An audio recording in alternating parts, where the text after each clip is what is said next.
this video, we will talk about diodes.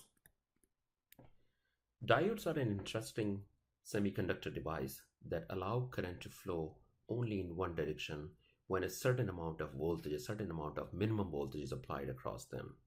So we have discussed before that if you have, let's say, a voltage source and you apply this voltage across a load, which could be a resistance, then the current flows through this resistor from the positive terminal of the battery to the negative terminal of the battery, completing the circuit.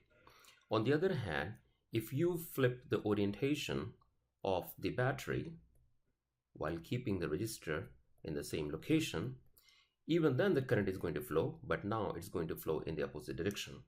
So it doesn't really matter which way you orient your resistor or which way you orient your battery with respect to resistor, the current is going to flow in both the direction. So resistors are basically bidirectional element. It does not matter which direction you apply the voltage on them. Another property of the resistors is that they follow Ohm's law. So we have the Ohm's law, which says that the voltage applied across a resistor is proportional to the current flowing through them, and the constant proportionality is the resistance. So we get V versus I curve that looks like this. So tan theta is the slope, which is equal to the resistance. So higher the theta is, higher the resistance is. Now diodes act a little bit differently from resistors. They do not allow current to flow in both the directions. So in other words, they are not bidirectional. So if you draw a schematic symbol for the diode, it looks like this. So there's a positive side, and this triangle is a positive side, and the bar, the vertical bar, is assumed to be the negative side. So the bar in the actual construction of a diode, which looks like a cylindrical piece as shown over here, painted in black color, the white strip denotes the vertical bar, which is negative or cathode, and the left side is the anode or the positive side. Now the current can flow only in one direction if there is a positive voltage applied on the anode side, and that positive voltage has to be above a certain threshold or a minimum. So let's say for this particular diode, we need a minimum amount of 1 volt applied from the plus side to the negative side. Let's say we show it like this. So we have a battery that can supply up to 1 volt. Then in this case, the current is going to flow in this direction. Now, if you flip the direction of the voltage, so let's say we change this to, so we keep the configuration of the diode same, but we change this to something like this. Okay, it could be 1 volt, then no current is going to flow in this direction, okay, because the diodes are one direction element. They would not allow the current to flow in the opposite direction.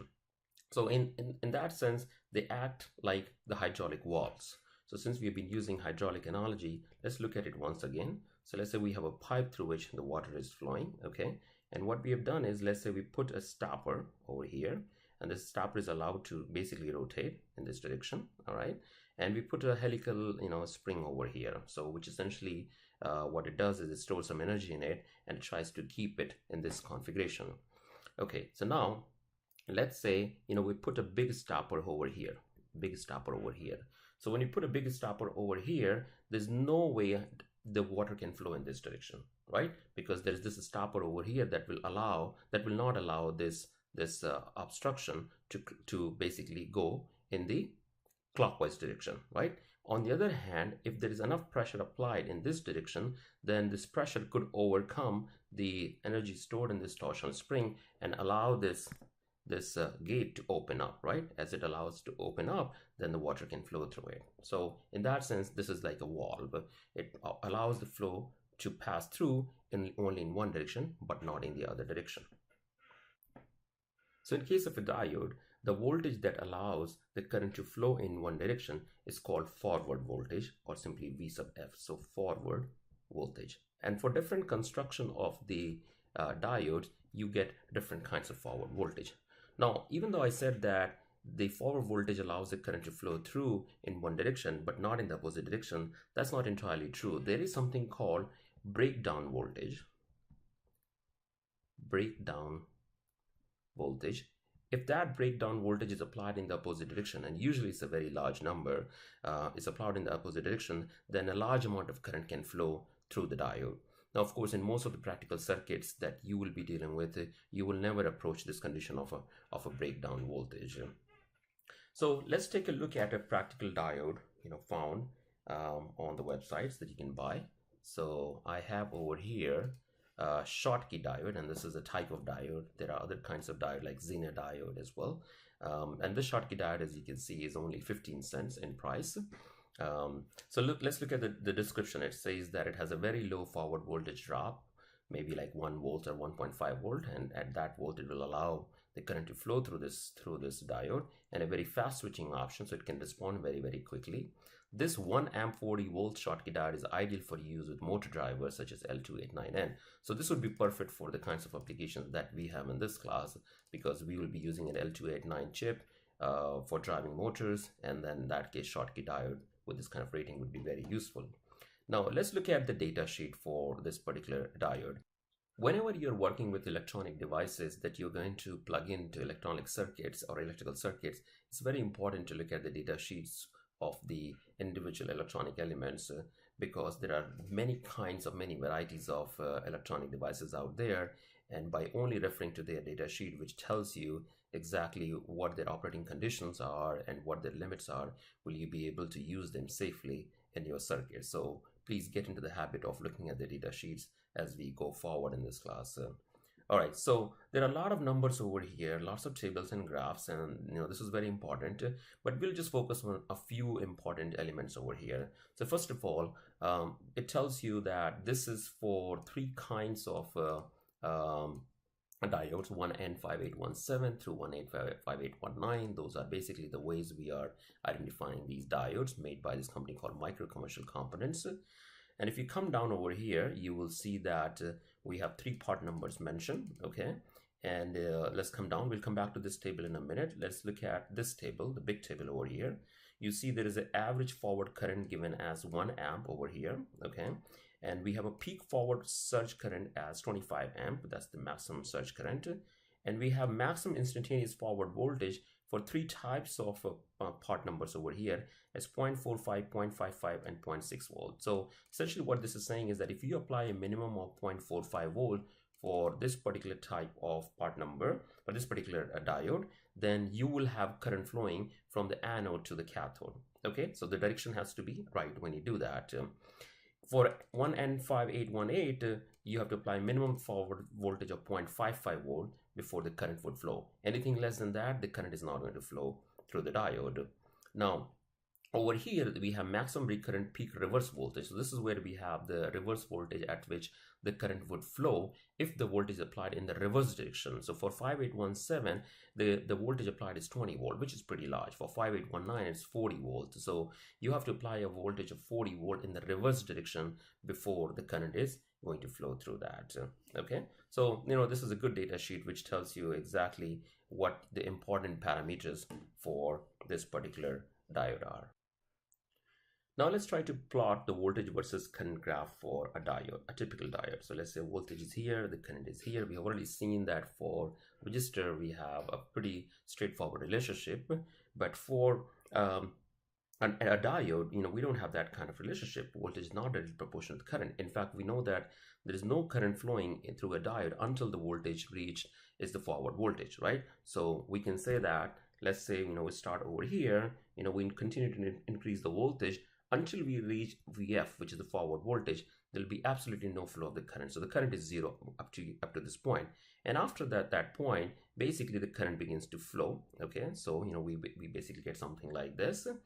On the other direction, again, there will be no flow of the current until the voltage reached is what we call the reverse or the breakdown voltage. Okay, so we get to the breakdown voltage. In fact, there is a very small amount of current that can flow in the reverse direction even with a small voltage, something like in nanoamp, but we won't bother with that. So let's look at the big picture. Until we reach the breakdown voltage, there will be no current flowing, and as soon as you reach the breakdown voltage, there will be a large amount of current flowing through the diode. So you can see clearly that you don't have this kind of nice relationship where voltage is proportional to the current flowing, right? And that's the reason why we call a diode a non-ohmic element. A non-ohmic element, because it does not follow the Ohm's law. So we talked about how a diode looks and what kind of properties it has. Now the next question is, what are its applications? Where do we find them used? In fact, diodes are found pretty much in every practical circuit out there. So one of the applications that you can easily understand is where we basically do rectification of a voltage. And I should say rectification of an actually AC voltage. Okay, so an alternating current voltage. So an alternating voltage basically looks like a sine curve, right? So this is the voltage, and you have the positive side of the voltage. So this is the positive V, and this is the negative V, and this is basically the kind of voltage that you get from the AC mains in your home or businesses. And if you employ a diode in series with an AC supply, so let's say here is my AC supply, and this is usually the signal symbol that is used for an AC voltage, and you take a diode and you put it in series with it, and let's say this is my load over here, whatever it might be a fan, a blender, or something else. You can see that when the voltage is positive, the current is going to flow through this, right? And assuming that this voltage is above the threshold, so essentially when the voltage is positive, the current is going to flow through this. So you will get basically this graph, right? When the voltage is negative, so remember, this is positive, this is negative for half the time, and then it changes to positive, and this changes to negative for another half the time. So when you're here, then the voltage applied on this diode is actually negative, right? And that means that no current is going to flow through the diode in that case. And once again, when it becomes positive and this becomes negative, the current is again going to flow. So when you employ a diode in series with a load, this voltage versus current graph changes to basically something like this. You basically clip all the negative voltages, right? So if you were looking for only the positive voltages, then you can get that while using a single diode. Now, where would that be useful? Pretty much every device that we use, the cell phones or the laptop or the computers, they work off DC supply, right? They don't work off AC main. So the DC actually requires a constant voltage source, so something like this. So this is a DC voltage, right? And it's a constant DC voltage, and that's the reason why you have all these wall warts, like charger for your cell phone, or this large wall wart brick-like device that you plug into the AC main, and the other end goes into your laptop computer or something like that, right? They all require a DC voltage source to operate properly. If you ever open a wall wart like that, which is also known as a DC adapter, you will actually find at least 4 diodes inside that, which are put together in a bridge configuration, and they give you like a nice constant DC source of the voltage. So that's one application of diodes, rectification of an AC voltage. The other application that you'll see is to basically keep a circuit safe when you have inductive loads. So let's say we have a voltage source and we have a motor that we are trying to drive. Okay, so we have, this could be, let's say, 9-volt DC battery, and we have a 9-volt motor that we are trying to drive. So the current is going to flow through this motor and is going to drive the motor. Now let's say I'm going to erase this. Let's say I introduce actually a switch here. Okay, so switch is typically drawn like this. This is a switch.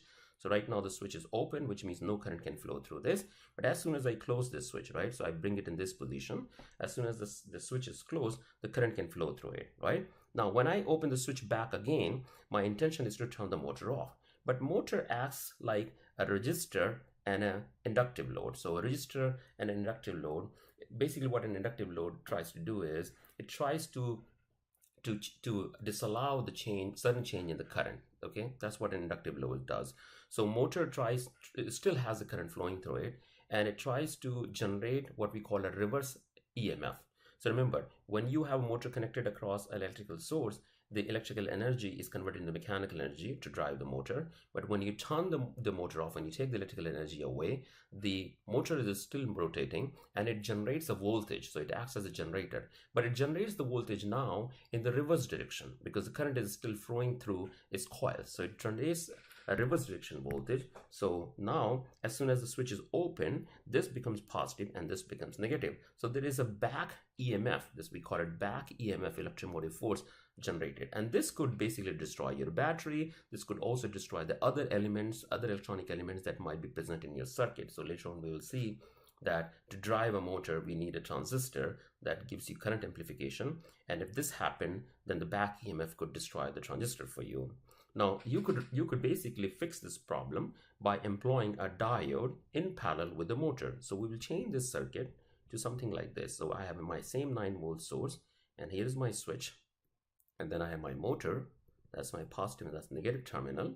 And then what I would do is I would actually put a diode here. Okay, I'll put a diode here like this.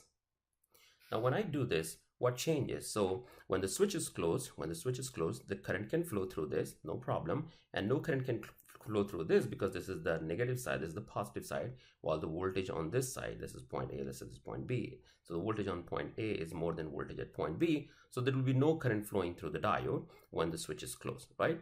Now when the switch is open, we have a reverse EMF generated here. So this will become positive, this will be negative. So the motor is trying to generate a voltage in the reverse direction.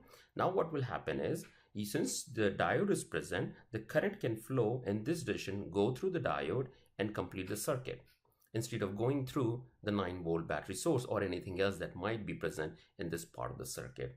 So after a while, when the motor comes to stop, all that back EMF will be zero and your circuit would be safe.